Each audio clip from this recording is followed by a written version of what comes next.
As the Program Director of the Regional Higher Education for Employability Program and this conference, there are three highlights for me. The first one is the British Council's convening power to bring the right stakeholders and key policymakers and practitioners together from 8 countries, including the UK, so that we can look at the common challenges we face and look at how we can create solutions to tackle them all. The second highlight for me is for us to take a realistic look at the area of English in higher education, in particular English as a medium of instruction. I know lots of countries in our region are embarking on this journey. This conference helped them to realize what the gaps are and how we can fill those gaps. And the third highlight for us is really to hear from the students' voice, which we included in the conference, so that whatever we do is going to benefit the future generation and gives us the sustainability that we can work on in the next 2 years. And that leads me on to talk about what we're going to do to follow up.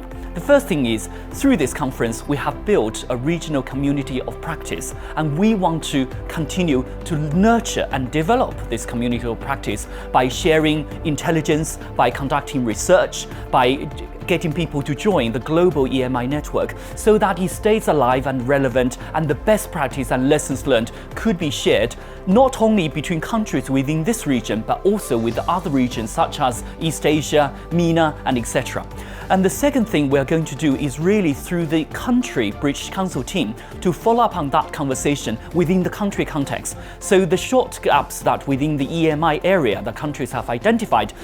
British Council offices will be able to help you, to link you to the right expertise in the UK, to support you with evidence through the research, and then to come up with the interventions that we are going to help you with. The third follow-up is next year we're going to host the second conference in this series in Turkey, focusing on quality in teaching, quality assurance, which is supported by English in higher education. So that will allow us to bring the relevant stakeholders, maybe including some of the people from this conference, to continue this conversation so that we can take stock of what we have achieved and then plan things that are more impactful and more sustainable.